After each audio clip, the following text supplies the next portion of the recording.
Awesome. So today we have Daniela here, who's going to share a little bit about her story and kind of her path into design. Daniela, can you introduce yourself and tell us a little bit about kind of the first, where you were the first time you heard about UX design? Like, what was your job? Were you in school? Like, what was your situation like? Yeah, so um my name is Daniela. I'm currently a junior designer at ground floor.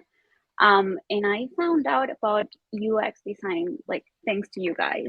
You guys popped up in my For You page. I think it was like 2021. And I was starting to like think very hard about my career choices at the moment. I was working in real estate, more in like the closing department of real estate. So I was doing a lot of transactions in real estate. Um, I Before that, I went to school for finance. I graduated from Georgia State in 2018, and I started working in real estate. And then I was like, I my job became very monotonous and like not necessarily boring, but I felt like I felt pretty much stuck.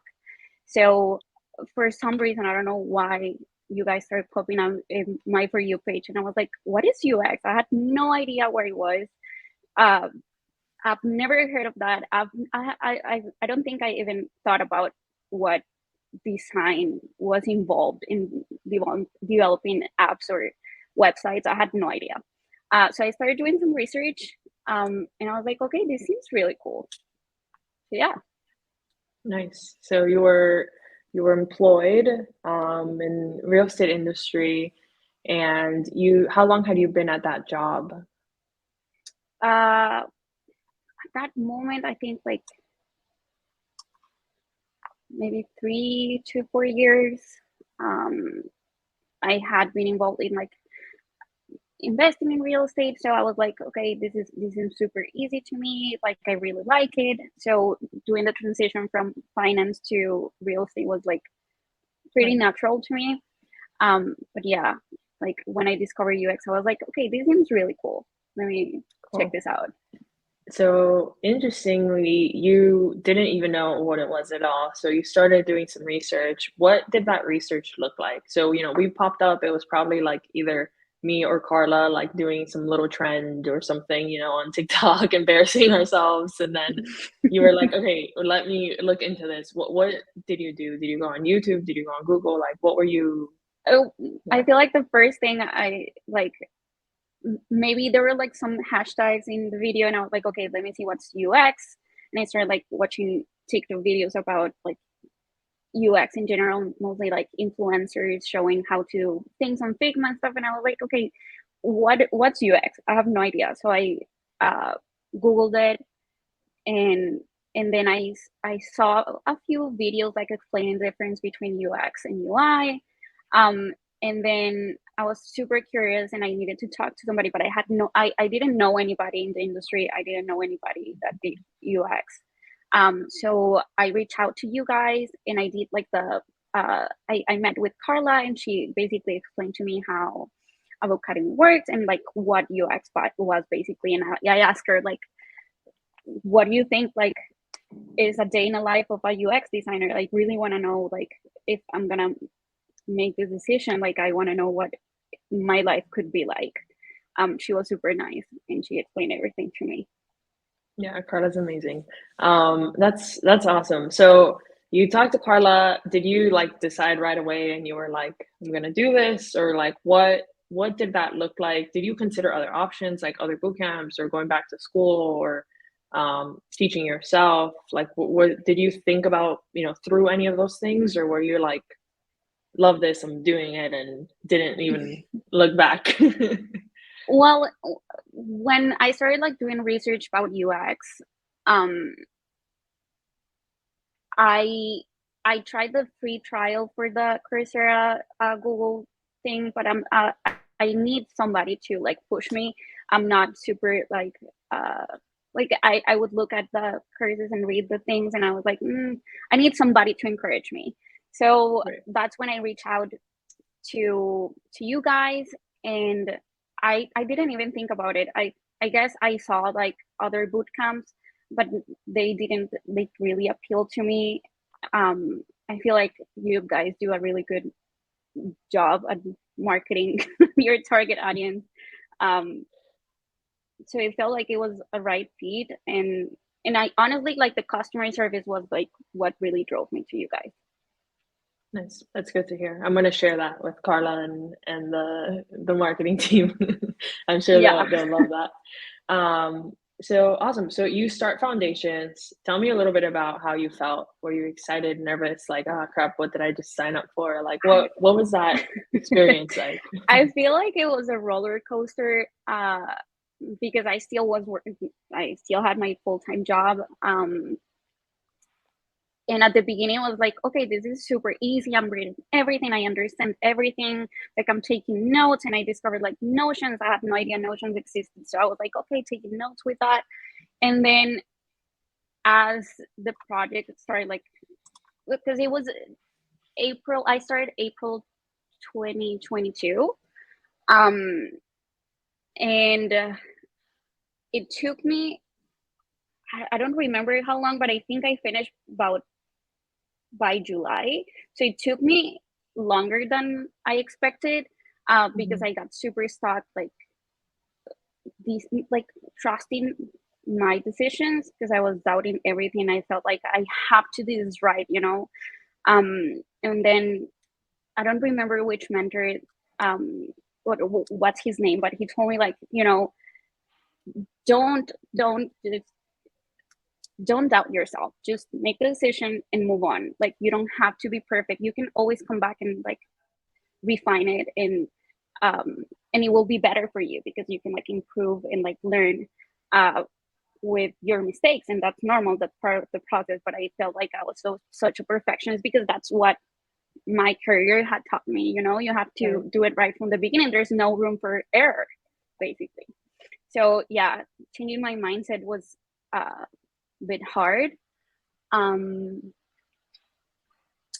and yeah, I feel like that was the hardest part, like just And it's funny, trusting right? Kind of looking back now at that project, you're probably like, oh, I overthought that so much. Like I could have probably done everything. it in like Yeah. half the time, if not less. Yeah, and just choosing colors was like the worst part for me because I felt like I have to choose the right color and it has to look great.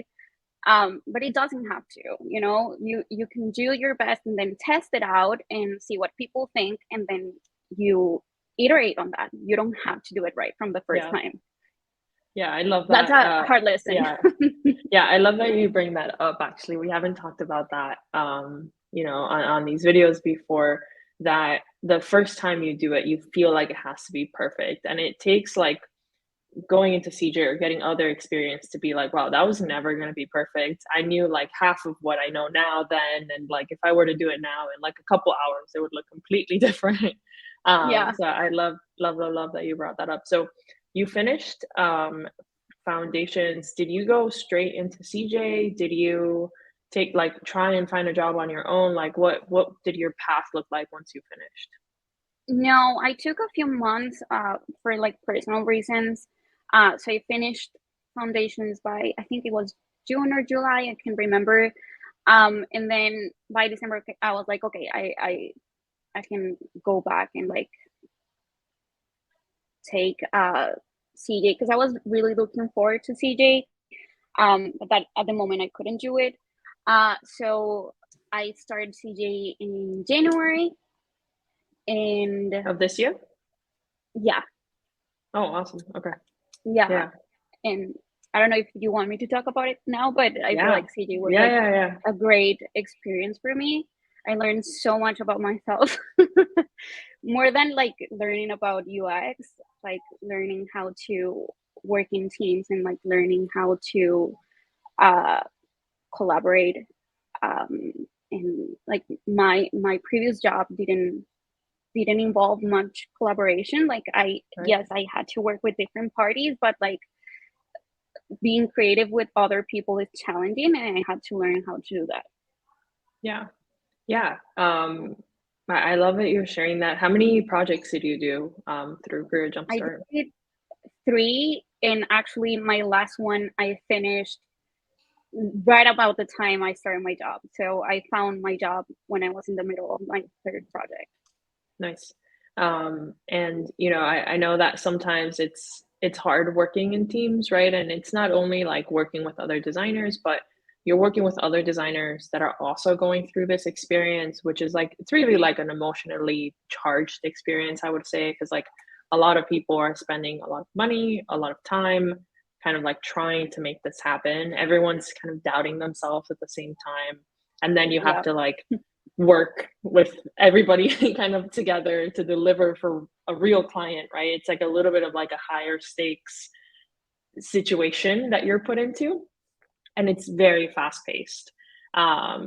compared to probably the real world, which you can share a little bit about that in a second too. But was there anything else that was interesting in terms of the groups, right? Like, were there like disagreements, like things where you had to like figure out how to talk to each other and not like bite each other's heads off in conversations? Like, how was that kind of experience? Yeah. No, well, I feel like those teams, like everybody has the same goal, like uh, deliver a good product, as well as, having something really good for your portfolio. So having disagreements is normal. That's just part of the process, and you have to learn how to communicate.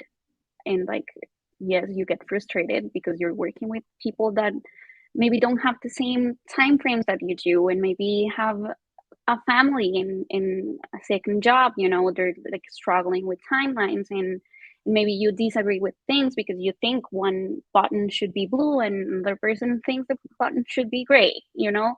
um but at the end of the day, like, that teaches you to do your research, and like whatever you're presenting to your team, like, hey, I think we should do this, it's research based. It's not just because I think so.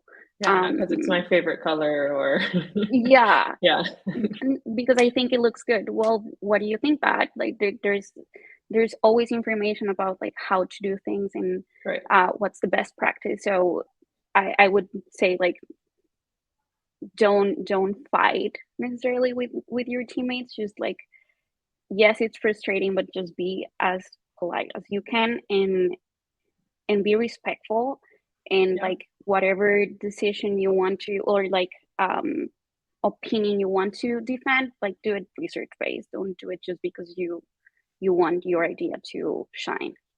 Yeah, it's a really good I think it's the first point where you really have to start working on defending your design decisions, right? Which like at to that point, like in foundations, you're really just kind of listening to the what the mentors say, and you may go back and forth and the mentor may say something you don't agree with, but at the end of the day, like you're paying for them to teach you. So you're like, okay, fine, I'll do it that way.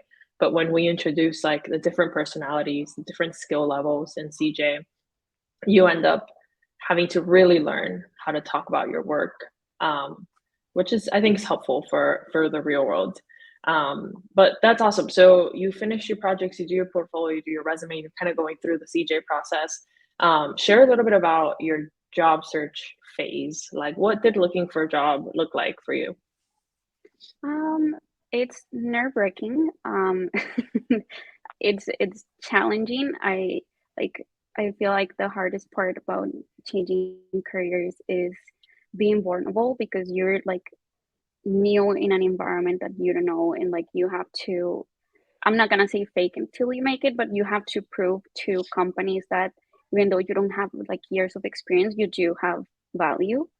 And that's really hard.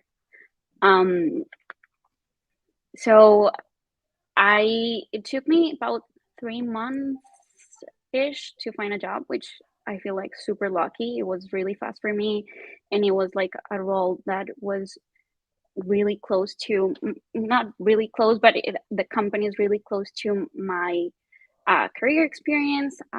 We do have, like, we sell financial products, mostly in real estate investment. So that's So it like very really much close aligns to, with your yeah, your super, background. super Yeah. close to my background.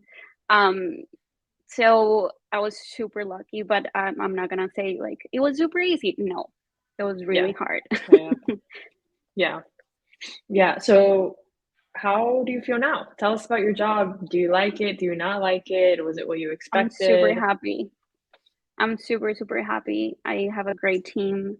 I work only with engineers, um, and they're super funny, and I have a great team. There is a big learning curve because the product is very complex, and also like learning how to work with developers and like how to participate in an environment that it's not necessarily super creative, because they're Yeah. talking about their coding things that I have no idea what they mean, and I'm like, hi, can we change the button and can we do this? So, but I'm really enjoying it. I was super lucky. The company has been great to me. They're located in Atlanta, so I've been able to come into the office and like meet people. I started the same time with the other junior designer in my company, so we really teamed up and like we have been collaborating because we're like the new ones. Um, so yeah, I've learned a lot. That's awesome. How do you feel, you mentioned when like found what UX design was, you were like, your job was monotonous and you were like kind of bored with what you were doing. Do you feel like a little bit more fulfilled or like excited about work now than you did before? Like, what is that? Yeah, 100%. Even though like it's stressful because sometimes I struggle with, am I making the right decision? Um, and am I good enough? That's always a thought that you have to fight. Um, but I feel so much better. Like I can sometimes I even, which I shouldn't, but I sometimes even forget to eat lunch because I'm like so focused on what I'm doing, and currently we're working on launching a new product which is super exciting, and I'm doing a lot of research and like learning new techniques in Figma. Like the learning process never stops. So Right? that's really, really cool and fulfilling. That's awesome. I love to hear that. Before we wrap up, I would love to hear, if you have any advice for people that are maybe like, you 2 years ago when you first saw us on TikTok, like what advice will you give someone that's like maybe considering starting the career change? I would say like you're super brave. Making that decision is not easy and the process is not easy. But if you feel like you really belong in UX, like work for it. It's definitely worth it. And it's a career that is very exciting and it's very dynamic. You're always learning something and you're always like collaborating with people that agree and disagree. But it's really cool. Like you just do it. It's stressful. It's not easy, but you're a superhero when you're done. Awesome. Thank you so much. Really, really appreciate that. And thank you for joining me today and kind of sharing your background. No, thank you.